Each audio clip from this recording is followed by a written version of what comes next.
Go ahead. Our mission, Helping Parents Heal, is a nonprofit organization dedicated to assisting parents whose children have passed. Through support and resources offered, we aspire to help individuals become shining light parents, meaning a shift from a state of emotional heaviness to one of hopefulness and greater peace of mind. Helping Parents Heal goes a step beyond other groups by allowing the open discussion of spiritual experiences and afterlife evidence in a non dogmatic way. Helping Parents Heal affiliate groups welcome everyone, regardless of religious or non religious background, and encourage open dialogue. Attendance at this meeting is voluntary. We hope that participants will learn from and share with each other. Discussions here are confidential and not designed to replace traditional therapy or spiritual counseling. These Zoom meetings that are run by leadership are not confidential. These meetings typically feature guest presenters and are posted on YouTube so that affiliate members worldwide can watch and benefit. Neither type of Helping Parents Heal meeting is designed to replace traditional therapy or spiritual counseling. Helping Parents Heal offers a wide variety of speakers, allowing parents to learn about many possible ways to heal. This includes presenters covering progressive topics such as afterlife evidence and connecting with our children who've passed. The views expressed by our guest speakers may or may not reflect the opinions of Helping Parents Heal leaders and members, so we ask that you take from their presentations whatever may benefit you personally. Welcome, everyone. We're so glad you're here with us this evening, and thank you, Suzanne. Yes, thank you, Suzanne. And I am sorry because I was trying to put the background on. Now I have just um, this Helping Parents Heal symbol. So I will figure this out though. But for the time being, oh, I see, because I don't have my video on. There we go. Come on.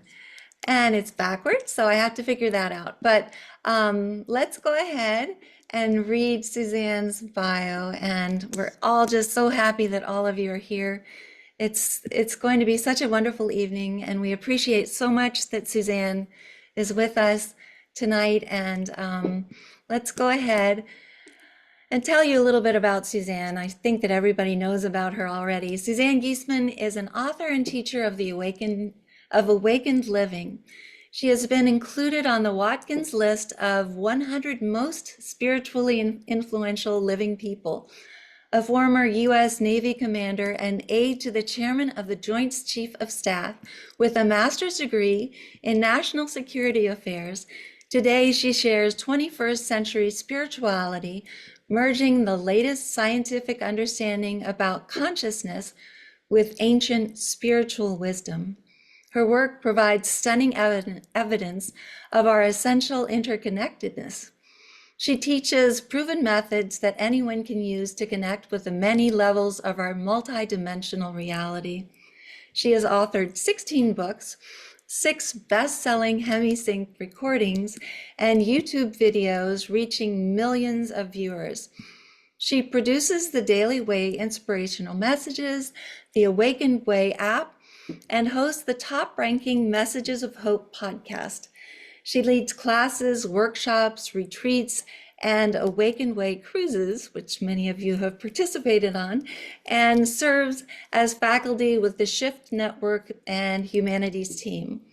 Suzanne is known for her joyful, down-to-earth style of making deep spiritual concepts easy to understand.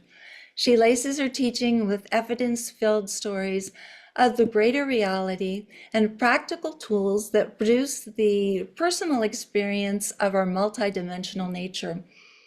Her connection with those across the veil has been scientifically validated in laboratory settings. Her messages bring hope and healing that go straight to the heart. You can find out more about her by visiting her website, which is www.suzannegiesemann.com. I also just wanted to tell you that she's a huge supporter of Helping Parents Heal, and she has been at every single conference. So we are very, very grateful to Suzanne. In fact, she's going to maybe tell you about one of the most important terms that we use in Helping Parents Heal. And without further ado, please join Irene and myself in welcoming the beautiful Suzanne Giesemann. Welcome, Suzanne. Welcomed by two beautiful ladies and two dear, dear friends of mine. Hi, everybody. We're all friends, aren't we? Yay. So good to see so many of you that I recognize also. Let's just get right down to it. We are souls. Our kids who passed are souls. That means there's no separation between us at a deeper level. I had no idea I am a soul when my stepdaughter Susan passed. So the devastation had no relief. I remember going to a counselor to try to get help and to deal with these feelings that I had never had to face before. And she was useless to me. She didn't know what I was going through. She couldn't help me. What helped me was knowing that Susan hadn't gone away forever. She sent a butterfly, pretty much like this picture you see behind me, to send a very deliberate message in the way it flew around me, flew down a trail straight to my husband Ty, and flew around him, as if to say, haven't you noticed the other butterflies I've been sending you all week? So imagine a Navy commander, aide to the head of all the armed forces, believing that my dead stepdaughter is sending me butterflies. Well, I believed it because my soul knew it was so. So when you get signs from your children, your left hemisphere of your brain is going to make you say, oh, that's crazy. Don't believe it. Don't be silly. Everything's separated. You're all alone. It's programmed to do that. Your brain is. But there's this right hemisphere of your brain that says, it's not crazy. Everything's connected. Everything flows together. This is how we're getting your attention. So signs and synchronicities may be the first way that our kids make their presence known.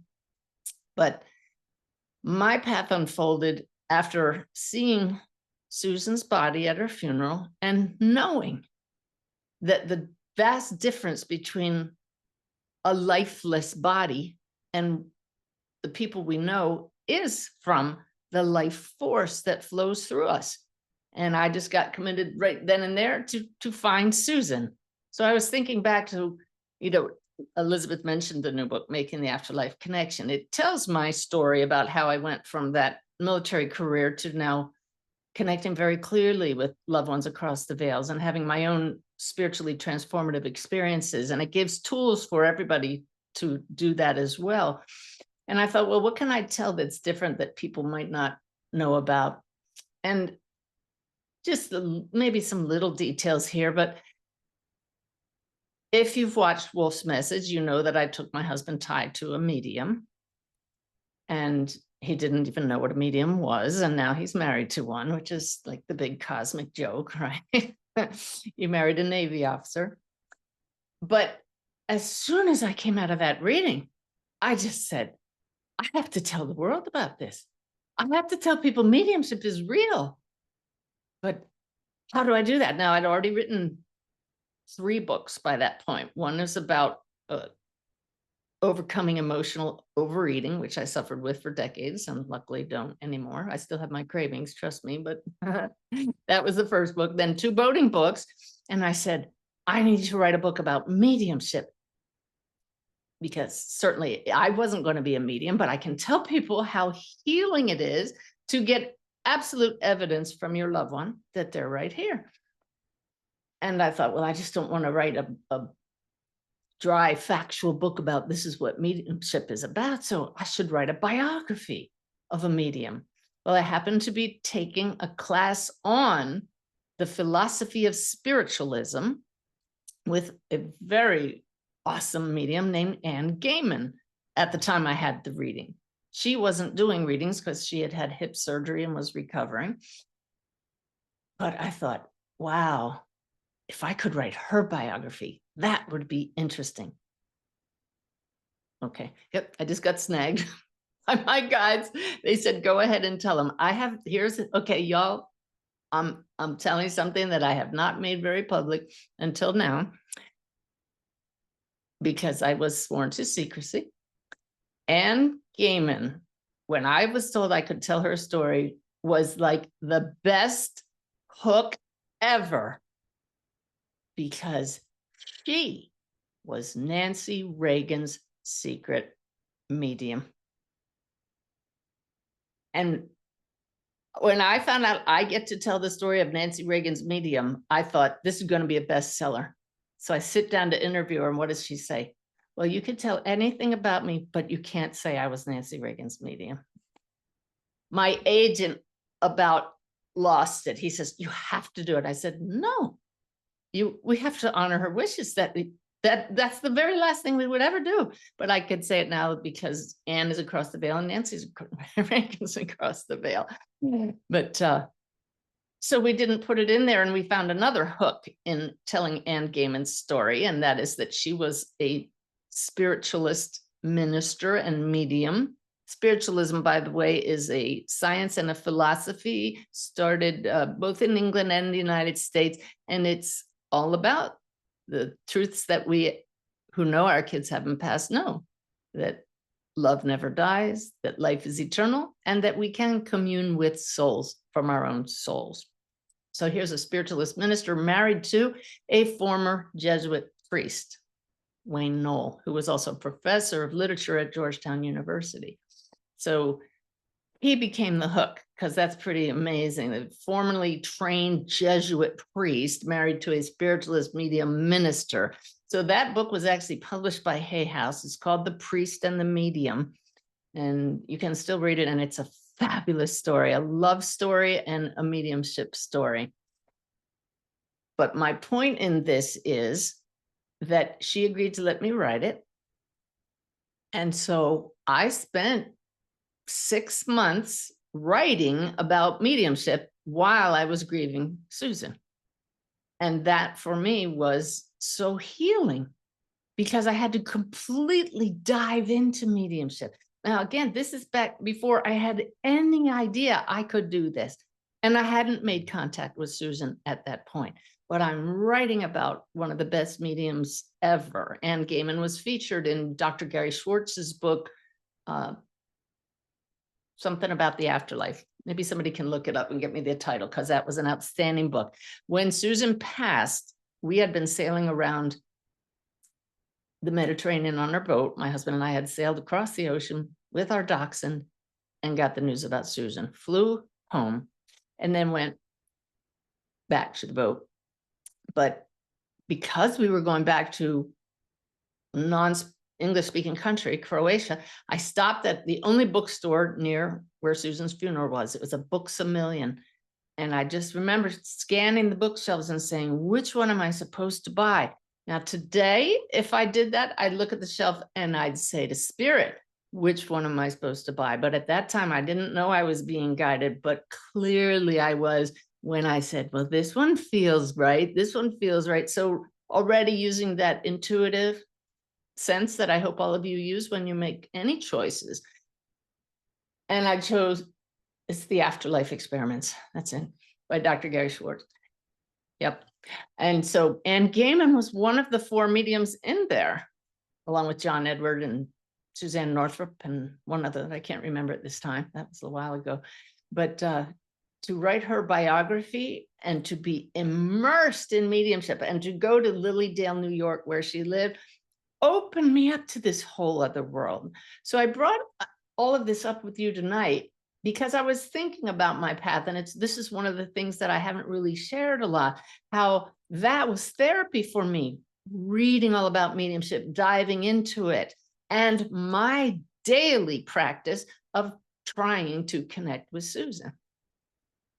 And I've taught many of my students that that practice is what opened me up to the spirit world. And I didn't realize at the time that it was training me to sense spirit, because we can sit to meditate and feel peaceful and watch our thoughts, and that's lovely. But when you sit with the single-minded focus, my child across the veil, I know you're here. I want to connect with you. Talk to me, show yourself to me every day. That's training you in focus. That's training you in listening for what comes back and watching and observing what comes back. And when you put it that way, anything that's not your child, you notice it and you just let it go. Unless it jumps out as something important and unexpected. Of course, you're going to want to ask then, who is this or what just happened? So that was my meditation practice. I wasn't trained in meditation by anyone. I tried a couple different things that I read about in books, but I always just went back to becoming quiet, becoming still, and listening and watching for Susan. And so if that's what you're doing to connect with your child, you are right on track. I think it's great that Christy Majors is right on the 5 people I can see across the top, because Christy has this phenomenal connection with Tess and other people's loved ones across the veil as well. She's a medium and just doesn't admit it. But anybody can learn to do this. Patty Hart, who was on just last week, she used my sip of the divine, which is just the 3 minutes sitting quietly every day, please, as a minimum, just 3 minutes of listening and watching. Maybe you ask a question, but we don't want to clutter things up. And within 2 weeks, Patty had connected with Lauren. You know, maybe others will take longer. I've just gone through a period of intense physical pain in my back. And there were several days where I absolutely could not meditate. So I'll be talking in my next monthly webinar. Can you meditate when you're in pain? No. Can you connect with your loved ones when you're in pain? Likely not. But I have other lessons that I learned from that as well. So there are things to do with that so that you're not completely cut off from spirit. But I have a lot of parents ask me, can I connect with my child if I'm in grief? Yes. Yes. The sip of the divine will help you to notice the thoughts of grief and let them drift by, because they're not going to help you connect with your child. You just say, yes, I'm sad. I noticed that. Let that go. Yes, I'm devastated. That's a thought. I let that go. Oh, there's a thought that said, I can't stand this. Is that true? I am standing this. Let that go. And you just start observing your thoughts. But meanwhile, you always, between every thought, go back to the unstated thought. I know you're here. I'm doing this because I'm here for you. You get it? It's a two-way commitment. They're here. They're trying to make contact with you, but we have to learn to have that stillness and the focus, and to learn to let the thoughts and sensations that don't serve us go. You cannot control your mind. You cannot quiet your mind. That's not what this is about. It's learning to expand the moments of silence and peace between all that stuff that bubbles up. I'm kind of going all over the charts here, but hopefully this is proving helpful. Then after The Priest and the Medium was published, Anne Gaiman's neighbor in Lilydale, a community of spiritualist mediums, New York, her neighbor Janet Nohavik asked me to write her book. So here we go, diving into another 6 months of mediumship and how it works. And thankfully, I had to sit in on Janet's classes to see how she taught, and to learn from her that there are systems you can learn to communicate with those across the veil. Really? My military brain loved that.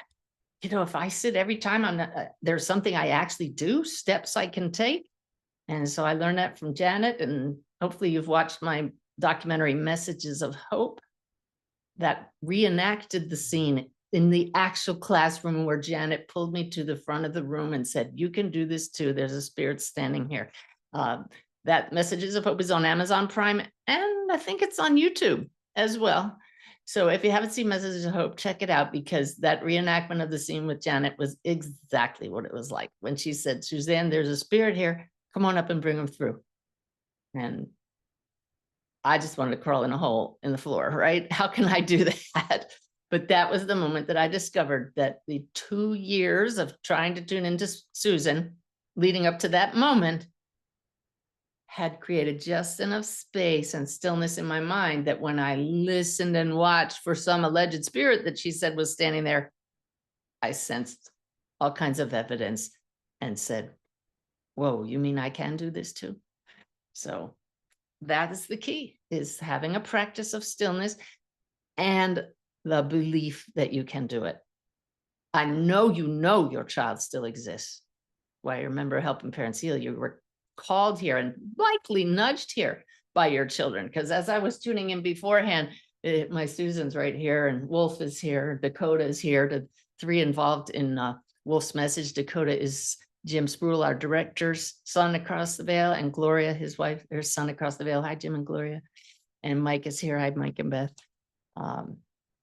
But those three kids are with me almost all the time because we're trying to get the film into as many hands as possible. But where was I going? Oh gosh. Janet, the evidence. I don't know. You were talking about message of hope. And so Yeah, just that you will see the reenactment of that scene, and it's as realistic as it can be in the exact classroom where it happened. And when I turned to Janet, I got some really good evidence for the first time in my life. And I looked at her, I said, can I sit down now? Because that's all I wanted to do. And she pushed me a little more. She said, no, you're doing great. Get something else. And that's when I got the guy's nickname and his hobby. And I just was blown away and thought, man, if I could do this and help one other person like that medium helped our family, I'm all in. And the rest is history. But it's funny. Just yesterday, I was gifted a reading with one of the world's preeminent astrologers. His name is Rick Merlin Levine. And he read my chart. And he's not the first one to read my chart, but he does it a different way than a lot of people. And he said, you could have had 3 careers before you became a medium, and you would still be a medium. He said, look at these all planets that have to do with non-physical communication. They're all connected in your chart. He says, this is profound. So I tell people I wasn't a born medium, but I'm born to be a medium. And now I know the planets aligned. But my point is, we can all learn to have that connection. And so if you haven't had a breakthrough yet, just know that your child is still here. And that's what I was getting at. Susan, Wolf, and Dakota were here at the beginning, and they said, it's really crowded right now because all of our kids get together when we have meetings. I remember being at Lynn and Jeff Holohan's house because we were going to do filming the next day of one of the films, Life to Afterlife, that's also on Amazon. A beautiful film about helping parents heal. And I sensed Lynn and Jeff's son, Devin, walk in the door. And I said, oh my gosh, Devin's here. And he says, I brought all the other kids. We were going to do a demonstration of mediumship the next day. And he said, we're all going to spend the night in sleeping bags here tonight. And it won't be the first time. And Jeff and Lynn started laughing because he remembered a time that Devin brought home his like extreme Frisbee team, something like that. And they all brought sleeping bags and slept on the floor. So just even in a little message like that, evidence, but evidence all the time that whenever the parents are gathered, the kids do too. It's that love connection. It's the soul to soul connection. They know you're meeting. They know you're thinking about them every time you think about them. And oh man, they just say it doesn't hold us back. No, our souls evolve through love. Just grow brighter. That's why we're all here. And our souls grow a little. Guides just said, watch how you say this. The way our soul's light can shine is dimmed by our grief. But the soul's light is always present. It's like grief, we call it the fog of grief. Grief puts a fog over our own inner light. And this is the derivation of shining light parent. I remember years ago when Elizabeth and Irene reached out to me and they said, you know, we just don't like this word bereaved parent. And I said, yeah, no kidding. It's like a life sentence. You know, you're going to be a bereaved parent for the rest of your life. How depressing. You will be a parent with a child across the veil for the rest of your physical life, but they're still with you here. So how can we get rid of this word and have something that reflects reality, not Pollyanna, can't be happy about this. And so we kept thinking of terms, but I know that thinking isn't as good as tuning in and saying, hey, Spirit, give me inspiration. So I tuned into my guide, Sanaya. And I remember to this day, some of the ideas we got, and we kept saying, no, that won't work because, like angel parent. No, does that mean we're an angel or our kids an angel? Those kinds of things. And then I said, well, Sanaya just said shining light parent. And I said, my stepdaughter, Susan, was a sergeant in the Marine Corps when she was killed on active duty.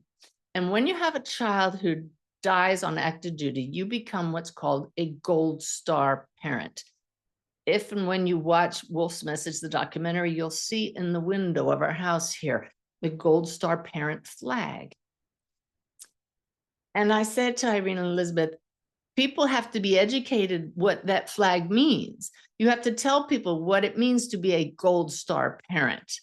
Anybody who is one knows it. Anybody who knows one knows what it means. So I said, so we just educate people what shining light parent is, and no problem. And what it is that when your child passes, you feel like your light's gone out. Like there's no reason to shine. But it can't go out. That's the soul. That's the part of you that knows they still exist. You know it. And they do.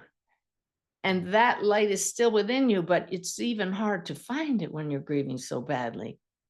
But what keeps you going is that awareness that the light of your child's soul still burns brightly. And I bet you there is not a one of you here who doesn't know that your child who passed, their light was extra bright or special while they were here. I have seen this in almost every reading I brought through a child.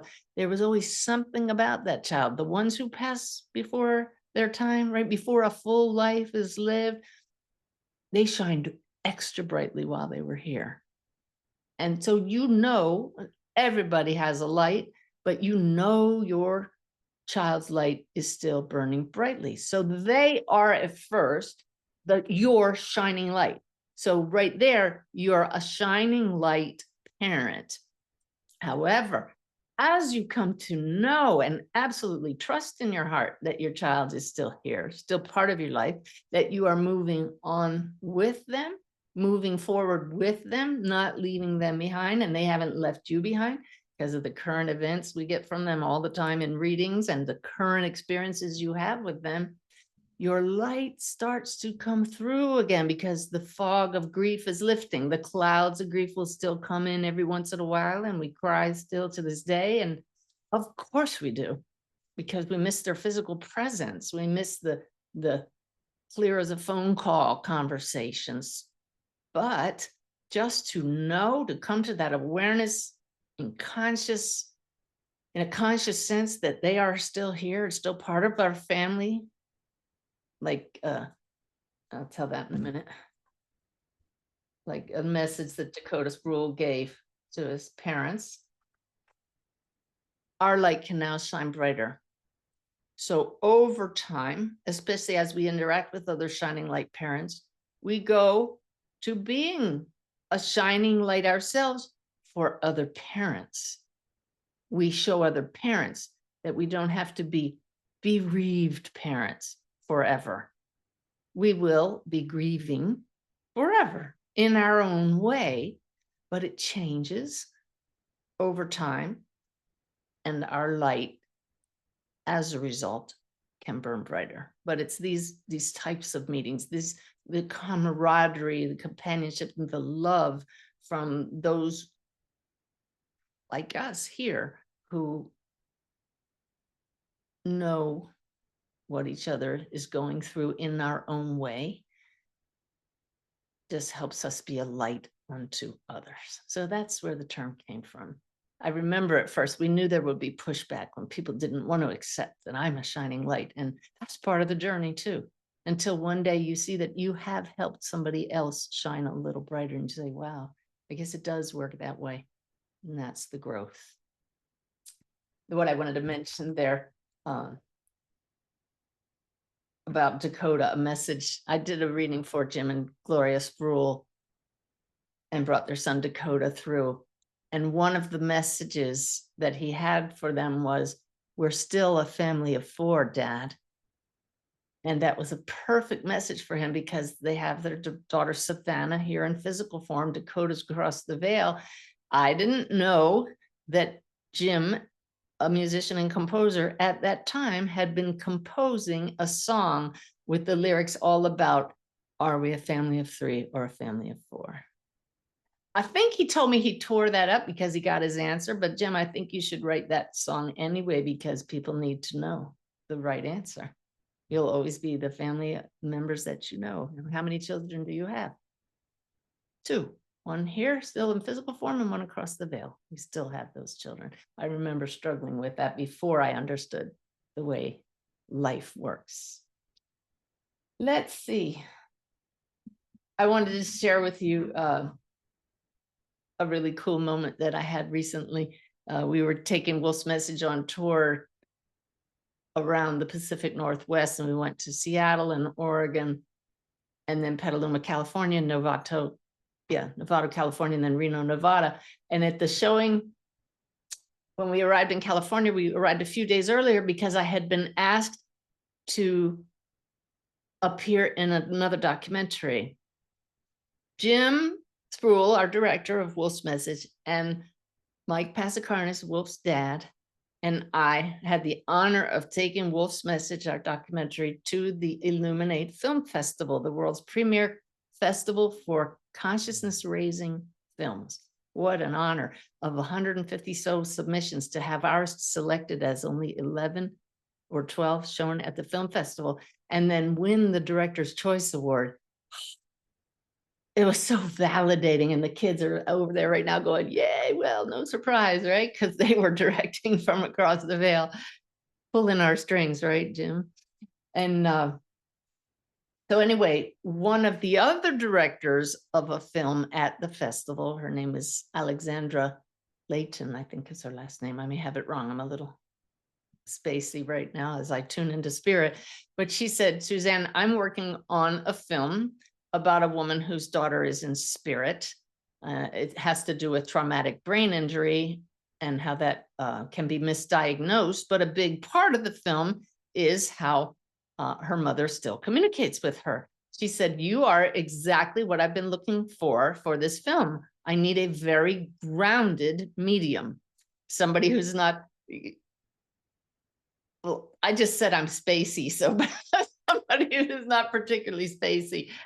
And so first I checked her out. I checked out the film because I've been asked to be in other films, and they want to do Ghostbusters, right? They want to have the scary ghost music and talk about it, how woo-woo the spirit world is. But this film, it's called Tamarin.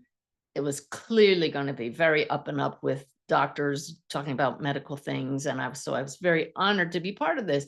And she said, okay, and so as part of this, we need you to do a reading for the mom, Cindy, on camera.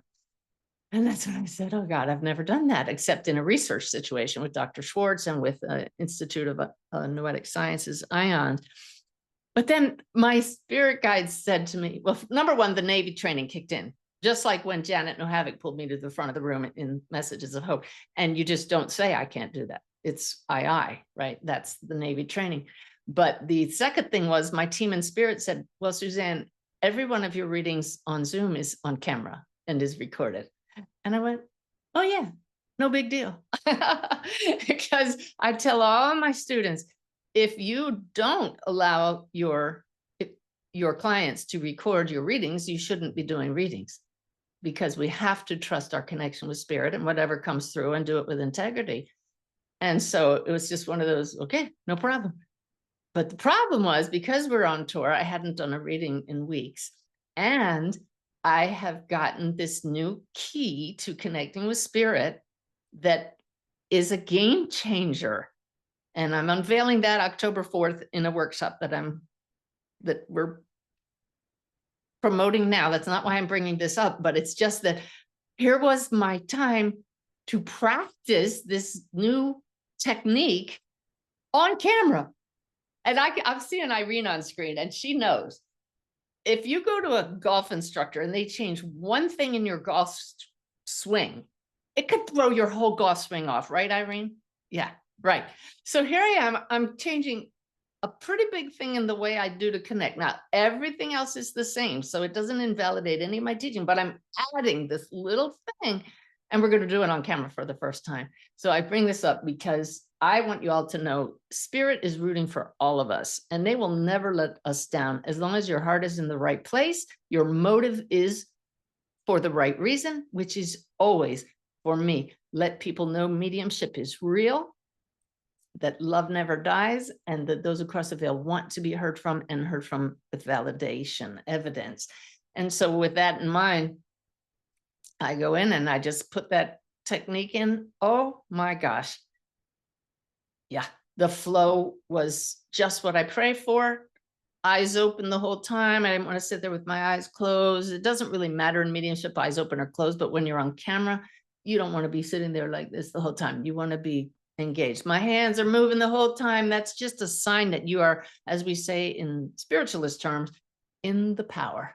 When that life force gets flowing through you, there is no pain. There is just this flow of connection. And that's what happened in this reading. And I'll just share with you, I'm going to be sharing this in the workshop, but it was just the coolest moment when my way of showing my clients always that your loved one moves forward with you, as I said earlier, is I say silently to the spirit, tell me something going on in their life now, in your loved one's life now, so they know you're around them all the time. I say it silently because if I said it aloud, hey, tell me what's going on in your life, the client could think of the answer and a medium could pick that up psychically, and that's not ethical. You know what I mean? You want to get this straight from the spirit, so just talk to the spirit who's right here. So I said, hey, so tell me what's going on with your mom. And they held her daughter across the veil, who was just so clear, put a bird in my hand. And I said, so your daughter's giving me a current event. She's showing me you holding a bird. Personally, I can't believe that you just held a bird in the last day, but that's what she's showing me. And her mom laughed. She said, well, yeah, I have a bird. I hold it every day. And so I had to laugh that it was incredibly legitimate and valid and a nice current event. But my point here is that this is so real, the mediumship. And our biggest challenge is trusting ourselves. That's what I love about this new technique that I'm going to be sharing it's going to take hours to share actually, which is why I'm not just unveiling it like this, but it allows us to really finally have trust in the connection. And so when you can trust your connection with your child, when you just know they're here, nothing's going to stop you from talking to them and listening to what they have to say and honoring the signs, right? I'm not going to talk a whole lot about Wolf's message because Mike Passacarnis has done that so well. Jim Spruill has done that so well. I could answer any questions anybody has about it, but you can watch it at wolfsmessage.com, and it's also being streamed on Gaia TV. But the few things I do want to say are that Spirit brought us together with Jim and Gloria in such a beautiful way. Dakota did it with Susan and Wolf's help. There's no doubt in my mind that Jim was the guy to do that film. And the reason we waited 12 years to do it after the whole story unfolded was because we had to have the right person tell it with honesty, with integrity, and get the messages out, because that's what it's all about. And the message is, you are not only human. None of us are. Our kids are not. We're not. We are souls here and now. And this is soul to soul communication. And that's what this path is about. And the second part of Wolf's message, you see the Wolf's message, the book and the movie, that is the basis of my teaching, The Awakened Way. I have the book, The Awakened Way. It's all distilled down into you're not only human, you're part of one big web connecting all that is. And that's why our kids are at these meetings. And that's why the synchronicities pop out, because it shows the connections. I think you'll see in Wolf's message that I've just become very good at connecting the dots. This workshop, The Forgotten Center, that I'm teaching October 4th, the dot connecting is pretty fun and full of wows. But I would love for all of you to learn how to connect the dots and see how your kids use this web of connections to say, look, Well, you can't ignore the fact that I'm here right now. And then the third part of the awakened way that Wolf's message shares so beautifully is that love is what connects us. And what is the definition of love? Not this human thing that's, you treat me nice, you like me, I like you back, that's love. No, we're talking about total lack of separation. At the deepest level, we are spirit, this divine consciousness. Your kids are that, you are that. When there's no separation, that's love. That's love. And that's why things fall into place when your heart's in the right place, as my guides have always said. That's why Jim and Gloria Sproul dropped into our laps just when it was time. And that's why Mike and Beth have been so generous to allow us to share their story. And I'm here with helping parents heal. And we're all here at the right time. And you're hearing just what you needed to hear. That's the web. So Suzanne, could I ask you something? Yeah. Leslie is asking, what is the event that you are sharing your Oh. new technique at? Could you either maybe just direct people to your website if you don't Yeah. have the event at, or? I don't have a URL for it. So yeah, just go to SuzanneGiesemann.com, and right under the banner, we always have my 5 highlighted events that are coming up. And it's a little thumbnail, and it's called The Forgotten Center, Developing a Deeper Connection with Spirit. I may have that wording wrong, but it's something about a deeper connection with spirit.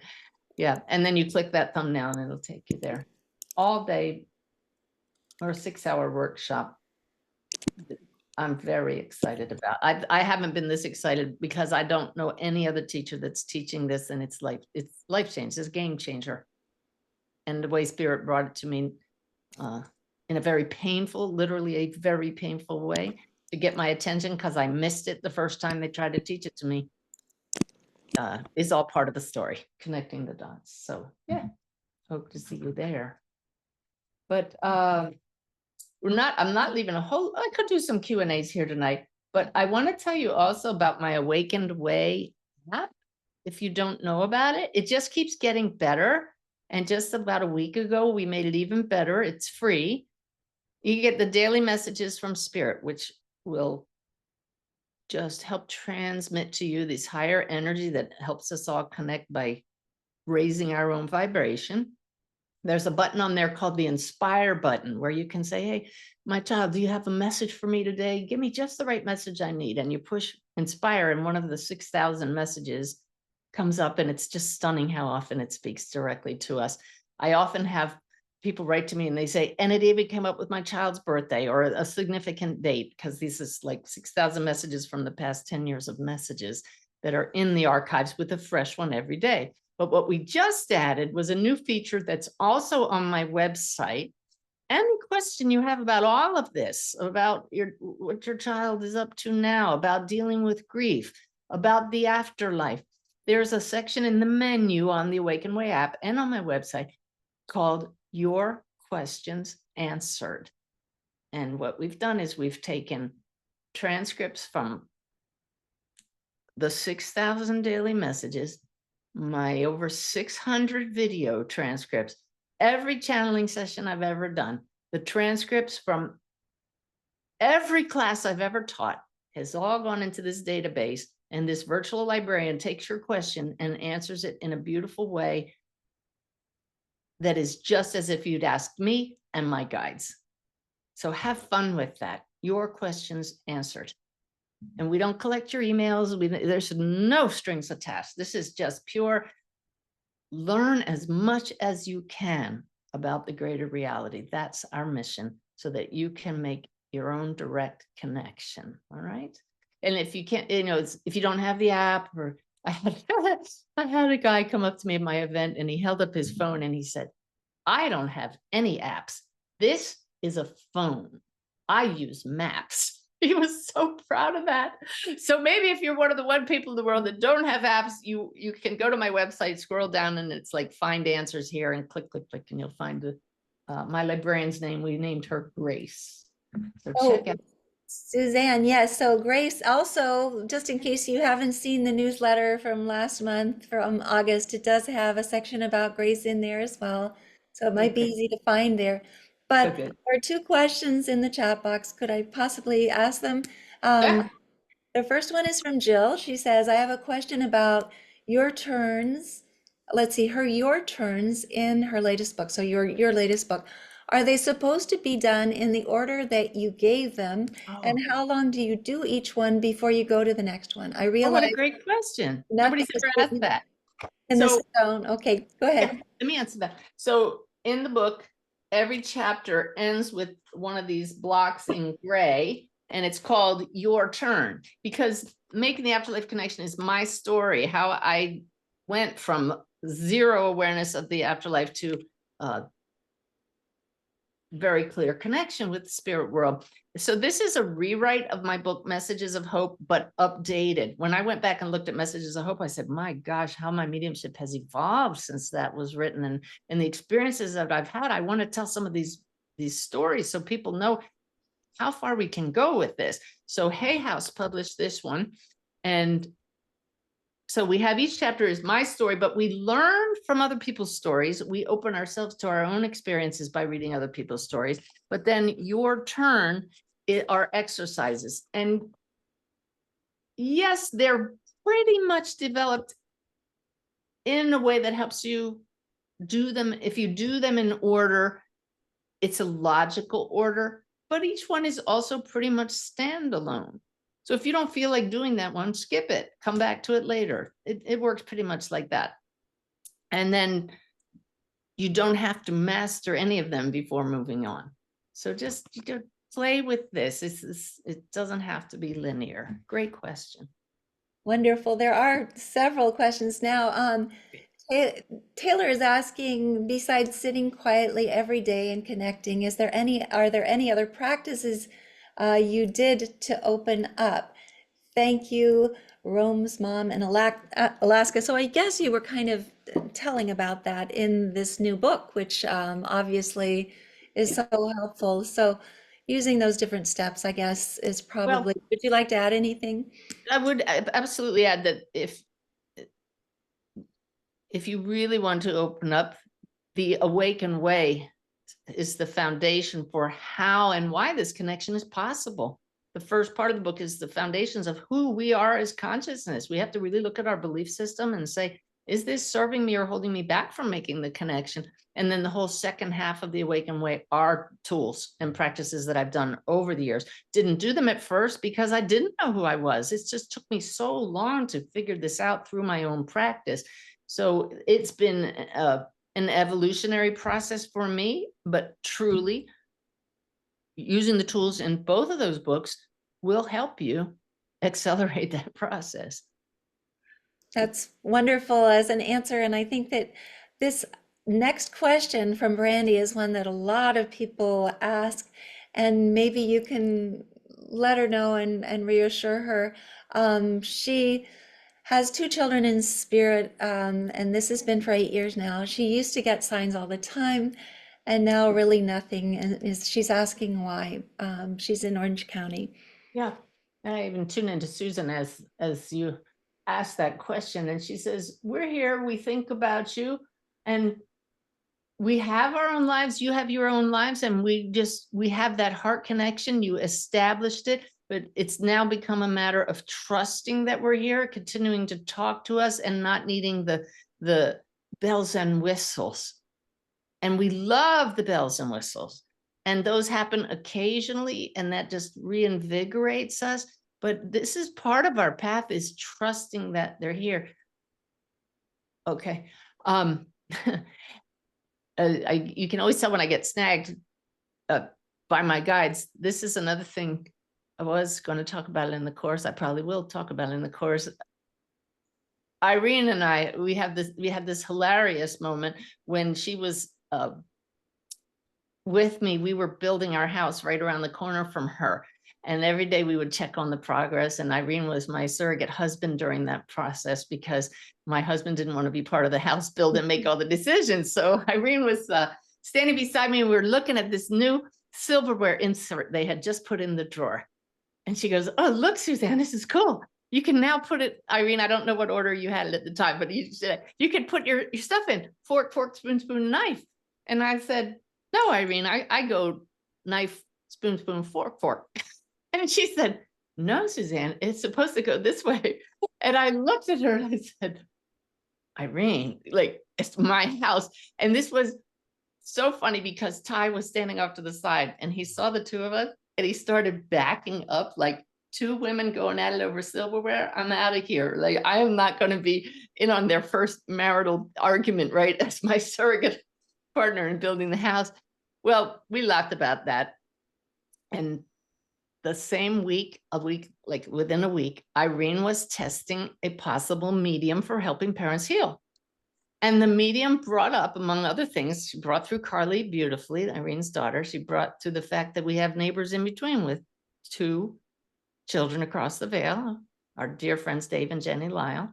And then she said, and there's a young woman across the veil near you too. And she says there's some joke about silverware. It was like, Susan, you mean she was standing there and I didn't know it? Now, this was 6 years ago. And I'm a professional medium, 6 years. I've been a professional medium since 2009. And I said, how could my Susan be there and appreciating that joke? And I didn't even know it. Well, part of my workshop that I'm teaching October 4th is how I had a block that I didn't know about for 30 years. That was just removed in May. And ever since, I sent Susan all the time. That's just part of the new teaching that's coming. But here's my point. Susan was there because we were having fun. This was a moment of joy. Hey, the house is coming together. Irene, Carly, Suzanne, and Susan. And I didn't know it. So just because you're not aware that your child is tuning in on you in that moment, they're not sending you the bells and whistles signs all the time, doesn't mean they've lost interest in you. They're just gonna perk up when something fun happens in your life. They're gonna perk up when you're going through a wave of grief. They're always here, but it's part of our path to find those blocks, right? I never stop looking for things that hold back my connection. That's why I just had another huge breakthrough. Don't ever stop growing. So if the signs stop, it's not punishment. Perhaps it's going to lead to a breakthrough. Or maybe you just don't need them because you've gotten to that point of trust. We don't know, and it's going to be different for each of us. But I hope I answered it satisfactorily, maybe more than you That's a wanted. wonderful answer. And I also think that you're right. I mean, obviously, sometimes we don't need those signs quite as much anymore. And sometimes the fact that we're not getting a lot is leading to something much more exciting that's going to happen. Trish is asking, will the new techniques be added to answering the sacred call of mediumship? No, we won't go back and add to any of the classes that are out there. It does, like I said, everything I've taught is absolutely valid. This is just taking it a step further and deeper. I Okay, know I great. have another class with the Shift Network in December. It's absolutely, I've already added it into every module. It's every module. Okay. And so it's just, everything has worked beautifully for years, but if you want to go even deeper, this is a new tool. Well, that's very exciting. And Yeah. Tracy is saying, my Dakota passed 16 years ago. Can your child be your spirit guide? Your child can be, it's funny, Mavis Patilla, my mentor, who became my colleague and friend, who is still very much around. She calls loved ones who have passed are inspirers. They can absolutely be guides, can be. They're always here inspiring us, but as far as an actual spirit guide moment by moment, doesn't happen all the time. I see it mostly with children across the veil helping their siblings. I see that in readings. They come in and they say, I'm guiding them. They help them through school. They help them through challenges. But for the parents, they're absolutely your inspirers, and they're inspiring you with love and joy and thoughts that you need. So what a perfect name for a guide, right? Beautiful. Yes. And they are the reason that we are shining light parents. So, Mary Hart, this is going back to the priest and the medium. She said that she was at Lilydale yesterday. Anne was a friend. Isn't that beautiful? Oh, So, yeah. just in case, I want you to know that Mary Hart was a friend, still is, of course, in spirit, but with Anne, I'm sorry, excuse me. I'm thinking of these other questions that I want to go ahead and maybe have you answer as well, because there's so many people asking questions, which is very nice. So let's see. Oh, goodness, I'm going to get back down here and find, unless Irene, you would Yeah, like. I think Susan's question is great, Elizabeth, and I'll just go ahead while you're Yeah, go looking. ahead. Yeah. What do you do when you're missing their bodies and it's physically hurts so much that everything hurts reminding you of them? It's exhausting. Mm, mm. I've never had that question, so I'm just asking.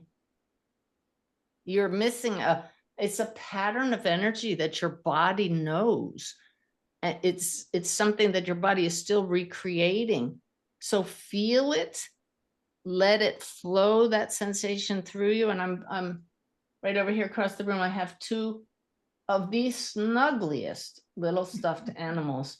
And I bought them because they're that snuggly. So you need to find comfort measures to acknowledge you miss that comfort and find a way to satisfy the body's search for this pattern that brought you comfort.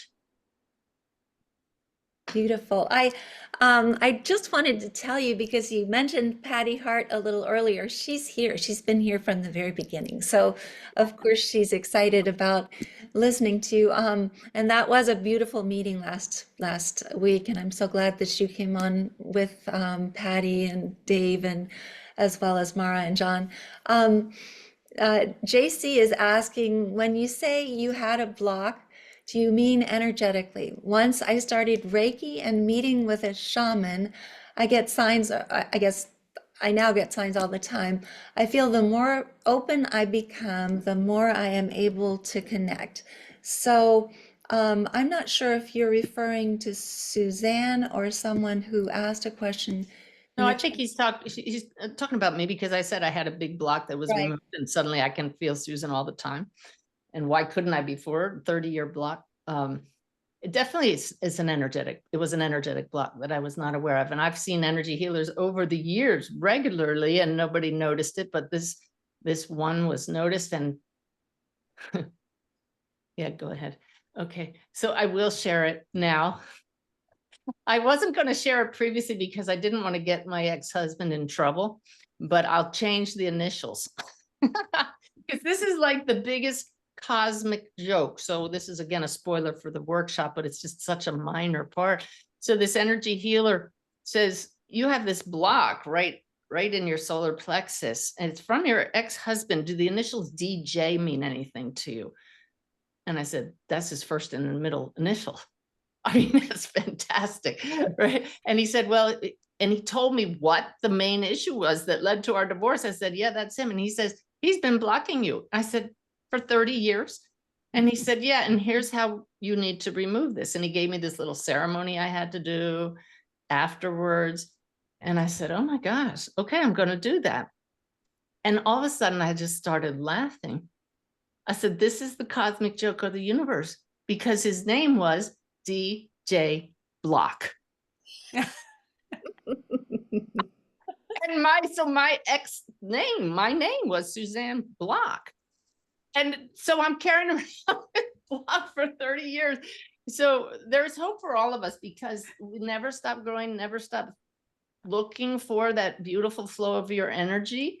And it's when we can identify these things and remove them and clear them, it leads to beautiful things. Now, why did I not discover them until now? Because I had other stuff to work on. Would I love to have all of the blocks revealed at once? Of course we would. We want this instant, fabulous, like a Sprint phone call, if you're old enough to remember those commercials, clarity right now. But this is a journey that we're on. And as each block is removed, you go from a plateau to the next level. And that's the way it works. And that's what keeps the joy flowing, the constant improvement. It never ends, even after we pass. So just hear your kids, like if you could hear, it sounds like the roar in a stadium, like at a baseball game. Like, yeah, they're gonna keep working on themselves. It's not work. It's the joy of well, I was in such pain from this back this past week, and I still have some horrible stabbing pains. And yet the difference when you're not in pain is so beautiful that we can appreciate the pain. So as you may be carrying around blocks, but as they're removed one by one and we grow, there's great joy in that. So look for the lesson in this pain. That's how my workshop resulted.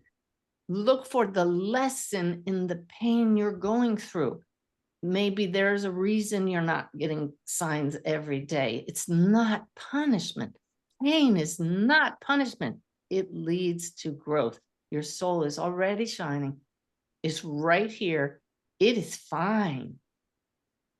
It came here to be human. The human part is inseparable from the soul. So your soul is cheering you on. And yes, you did sign up for this. And sometimes it seems ridiculous, but just turn to the person in the block beside you on the screen and know that we're here for each other. And that's part of it. That is such a huge part of it. So I've learned in the healing sessions that I do with my guides, when we can get the focus off ourselves and send healing to others and serve others, suddenly things shift. Yes, it's all about us. Yes, it's all about you, but it's also about everybody else. So watch what happens when just for a moment, you just allow your pain to be and help somebody else, like these beautiful women leading these meetings every night do, and see how that shifts things for you, okay? Go out and help somebody else and your kids are going to be like, yeah, there's the love. Suzanne, I just have to say, because you brought it up, yes, she does have stabbing pain. I didn't know if she was even going to be able to present this evening. She has done such a fabulous job of answering all these questions. There are so many people in the chat box thanking you profusely for this evening. I don't know how you did it, and I actually was going to try to end early, but we're ending 3 minutes late because of the fact that obviously our kids wanted a lot of messages to come through. But thank you so much for being here, and thank you for doing all you do for helping parents heal. We all are so very grateful, and I think that we all love you so much. That article about Shining Lights is in every single newsletter, so you can just click on it, but I put the link in the box as well in case you'd like to maybe look back at it and see how that term came about. But we're also grateful to you for that, because that is just such a wonderful thing, not to have to call ourselves bereaved parents, which is definitely not what we are. And let's go ahead, and unless you have something more that you wanted to say, or if Irene does, let everyone unmute. Thank you. Just thank you from Irene. And so let everyone, that silverware story I'd never heard before. It's hysterical, by the way. Big fork, little fork. Big spoon, little spoon, knives. I better go rearrange my drawer right now. And here's a shout out to Beth Lynch, because Irene was saying that the reading was with Beth Lynch, who's It was a test reading for Beth Lynch. Yes. also a fabulous medium who was at the conference last time. So thank you all for being here. Thank you. Thank you again for Mike Pasakarnis for being here, as well as, let's see, Jim and Gloria. Are they here? Yes. Jim and Gloria as well, and Can so I end with one? yeah. May I end with one note? One of my favorite moments in a reading was when the child across the veil said, "Tell my parents, yes, I do know how much you love me." Oh, that helps. Of course they do. And I just wanted to say to Christy as well, because she was helping me in the chat box, putting links as well. And of course, she does this for you as well, which is wonderful. So thank you all for being here. We will see you next. Yes, please unmute and say Please thank you unmute. and good night. Good night. Thank Thank you. you, Suzanne. Suzanne. Good night. Thank Thank you you. so much. Thanks, Everybody. Thank Good you. night. Thank Thank you. you. That was so wonderful. God bless Thank you.